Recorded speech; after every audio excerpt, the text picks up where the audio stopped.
నమస్కారం. ఈనాటి ఈ ఆసక్తికరమైన ఎక్స్ప్లెయినర్కి స్వాగతం. ఈరోజు మనం ఒక మామూలు వ్యక్తి గురించి మాట్లాడట్లేదు. అక్షరాలా చరిత్ర గమనాన్నే మార్చేసిన ఒక మహోన్నతమైన మేధావి గురించి, ఒక గొప్ప తత్వవేత్త గురించి తెలుసుకోబోతున్నాం. ఆయనే ఆచార్య నాగార్జున. 2వ శతాబ్దంలో దక్షిణ భారతదేశంలో పుట్టిన ఈయన ఆలోచనలు కేవలం మన దేశానికే కాదు, మొత్తం ప్రపంచానికే ఒక కొత్త దారిని చూపించాయి. అసలాయన ప్రయాణం ఎలా సాగింది, ఆయన చెప్పిన ఆ గొప్ప విషయాలు ఏంటి, ఇవన్నీ ఇప్పుడు మనం చాలా లోతుగా స్పష్టంగా మాట్లాడుకుందాం. పదండి. మీకు తెలుసా, చరిత్రలో ఎంతోమంది గొప్ప గొప్ప తత్వవేత్తలున్నారు. కాని ఆచార్య నాగార్జునుడి రేంజ్ వేరు. ఆసియా ఖండం మొత్తం ఆయనను ఎంతలా ఆరాధిస్తుందంటే ఏకంగా రెండవ బుద్ధుడు అని పిలుస్తారు. ఆలోచించండి, గౌతమ బుద్ధుని తరువాత బౌద్ధ ధర్మంలో అంతటి గొప్ప స్థానం ఈయనకు మాత్రమే దక్కింది. దానికి కారణం లేకపోలేదు. బుద్ధుడు చూపించిన మార్గాన్ని చాలా లాజికల్గా అందరికీ అర్థమయ్యేలా ఆయన తిరిగి ప్రపంచానికి సరికొత్తగా పరిచయం చేసిన విధానం నిజంగా అద్భుతం. ఆయన సిద్ధాంతాలు అక్షరాలా మన అహాన్ని బద్దలు కొడతాయి. మరి అలాంటి గొప్ప ఆలోచనల వెనుక ఉన్న అసలు రహస్యమేంటో ఇప్పుడు చూద్దాం. సరే, ఇప్పుడు ఈ విషయంలోకి కొంచెం లోతుగా వెళ్దాం. ఆయన అసలు ప్రయాణం ఎలా మొదలైందంటే, నాగార్జునుడు ఒక బ్రాహ్మణ కుటుంబంలో జన్మించారు. చిన్నప్పటినుంచే, అంటే చాలా చిన్న వయసు నుంచే ఆయనకు సత్యం తెలుసుకోవాలనే ఆసక్తి విపరీతంగా ఉండేది. ఆ క్యూరియాసిటీతోనే యవ్వనంలోకొచ్చేసరికే వేదాలు, సంక్లిష్టమైన శాస్త్రాలు అన్నీ చదివేసి ఒక అసాధారణ పండితుడిగా మారిపోయారు. కాని ఆయన అన్వేషణ అక్కడితో ఆడిపోలేదు. ఎప్పుడైతే ఆయనకు బుద్ధుని బోధనలు పరిచయమయ్యాయో అప్పుడు మొదలైంది అస్సలైన మార్పు. తాను అప్పటివరకు నేర్చుకున్నవన్నీ పక్కనపెట్టి బౌద్ధధర్మంలో ఉన్న ఆ లోతైన సత్యాలను పట్టుకున్నారు.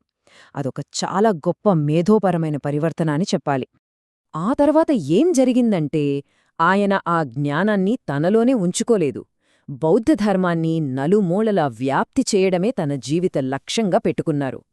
ప్రాచీన భారతదేశమంతటా కాళ్లకు బలపం కట్టుకుని మరీ తిరిగారు. ఆ కాలంలో ఉన్న ఎంతోమంది గొప్ప గొప్ప పండితులతో వాదోపవాదాలు చేశారు. చాలా క్లిష్టమైన తాత్విక చర్చల్లో పాల్గొన్నారు.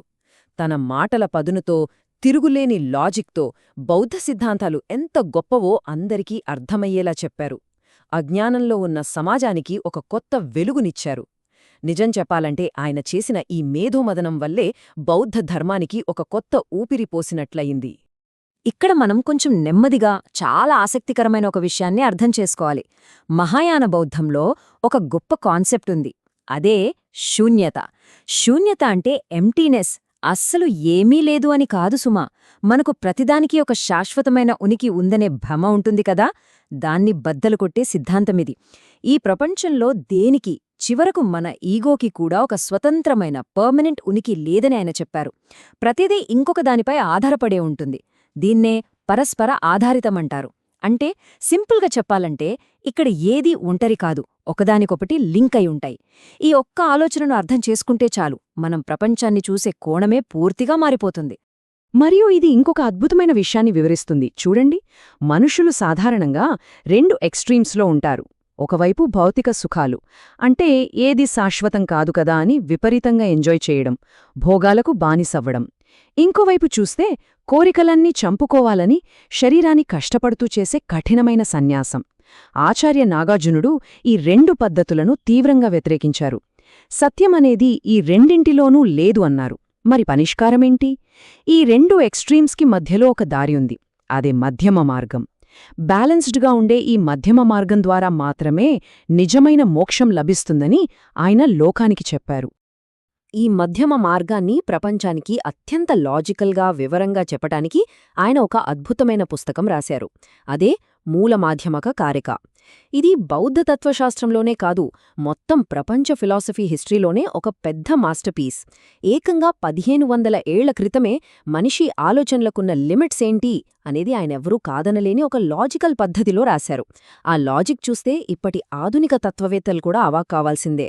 అక్షరాల ఈ ఒక్క గ్రంథమే నాగార్జునుణ్ణి గ్లోబల్ ఫిలాసఫీలో ఒక ఎవరెస్ట్లా నిలబెట్టింది అనడంలో ఎలాంటి సందేహం లేదు. సరే, ఇదంతా ఎలా డెవలప్ అయిందో ఇప్పుడు ముందుకెళ్ళి చూద్దాం. ఆయన ఆలోచనల నుండి భౌతికమైన వారసత్వం వైపు వస్తే మనం ఖచ్చితంగా మాట్లాడుకోవాల్సింది మన ఆంధ్రప్రదేశ్లోని నాగార్జునకొండ గురించి. చరిత్ర ప్రకారం ఈ ప్రాంతానికి ఆచార్య నాగార్జునుడికి ఒక విడదీయరాని బంధముంది. అప్పట్లో ఇదొక మామూలు ప్రార్థనా స్థలం కాదు, ఒక మహా విశ్వవిద్యాలయం. భారీ విద్యాకేంద్రాలు, అద్భుతమైన విహారాలు ఇక్కడుండేవి. ఆశ్చర్యకరమైన విషయమేంటంటే ప్రపంచం నలుమూలల నుండి స్టూడెంట్సు, పెద్ద పెద్ద మేధావులు ఇక్కడికొచ్చి ఫిలాసఫీ నేర్చుకునేవాడు. అంటే అప్పట్లోనే ఇదొక పెద్ద ఇంటర్నేషనల్ ఎడ్యుకేషన్ హబ్ అన్నమాట. ఆయన ఆలోచనలు ఎక్కడో మన దక్షిణ భారతదేశానికో లేదా దేశానికో మాత్రమే పరిమితం కాలేదు. ఆయన ప్రభావం ఎంత గొప్పదంటే ఆసియా ఖండంలోని ఎన్నో దేశాలు ఆయనను సొంత గురువులాగా ఫీలయ్యాయి. చైనాలో ఆయనను ఒక గొప్ప ఆదర్శమూర్తిగా గౌరవిస్తారు. ఇక టిబెట్లో అయితే నాగార్జునుడి పేరు లేకుండా బౌద్ధ ధర్మమే లేదు. అక్కడ ఆయన్ని దేవుడిలా పూజిస్తారు. జపాన్లో కూడా ఆయన ఫిలాసఫీకి విపరీతమైన గౌరవముంది. ఒక దక్షిణ భారతీయ తత్వవేత్త ఆలోచనలు సముద్రాలు దాటి ఇన్ని దేశాల సంస్కృతులను ఏకం చేయడం చూస్తుంటే ఆయన్ను ఎందుకు రెండవ బుద్ధుడు అంటారో మనకు క్లియర్గా అర్థమవుతుంది. కాబట్టి ఇక్కడ అత్యంత కీలకమైన పాయింట్ ఏంటంటే ఆచార్య నాగార్జునుడి జీవితం, ఆయన చెప్పిన సిద్ధాంతాలు మనకు చాలా స్పష్టమైన 3 పాఠాలు నేర్పుతాయి. ఫస్ట్ పాయింట్, మనిషిని పుట్టుక, కులం లేదా డబ్బు ఏవీ గొప్పవాడిని చెయ్యవు, కేవలం జ్ఞానం మాత్రమే గొప్పవాడిని చేస్తుంది. సెకండ్ పాయింట్, ఎవరో చెప్పారని గుడ్డిగా నమ్మేయడం కాదు, మనకంటూ ఒక సత్యాన్వేషణ ఉండాలి, అదే జీవిత లక్ష్యం కావాలి. ఇక మూడవది, మోస్ట్ ఇంపార్టెంట్ పాయింట్ ఏంటంటే ఎటువైపు ఎక్స్ట్రీమ్గా వెళ్లకుండా జీవితాన్ని బ్యాలెన్స్డ్గా ఉంచుకునే ఆ మధ్యమం మార్గమే మనకు నిజమైన శాంతినిస్తుంది. ఇవి ఏ కాలానికైనా అప్లై అయ్యే అద్భుతమైన రూల్స్ కదా. ఈ ఎక్స్ప్లెయినర్ను ముగిచే ముందు ఒక చిన్న కాని చాలా పవర్ఫుల్ ప్రశ్నను మీకు వదిలేస్తున్నాను. ఒక్కసారి మన చుట్టూ ఉన్న ప్రపంచాన్ని గమనించండి. ఒకవైపు డబ్బు కోసం, విలాసాల కోసం విపరీతమైన పరుగులు, ఇంకోవైపు తీవ్రమైన ఆలోచనలు, అసహనం. ప్రతిదీ ఎక్స్ట్రీమ్గా మారిపోయిన ఈ ఆధునిక యుగంలో ఆచార్య నాగార్జునుడు చెప్పిన ఆ ప్రశాంతమైన, సమతుల్యమైన మధ్యమ మార్గాన్ని మనం ఫాలో అవగలమా? ఆయన చెప్పిన ఆ పరస్పర ఆధారితమైన సత్యాన్ని అర్థం చేసుకుని మనలోని ఈగోని కాస్త పక్కన పెట్టగలమా? ఒక్కసారి ఆలోచించండి. ఈ ప్రశ్నతో ఈనాటి విశ్లేషణను ముగిస్తున్నాను. మళ్ళీ మరొక ఆసక్తికరమైన విషయంతో కలుద్దాం.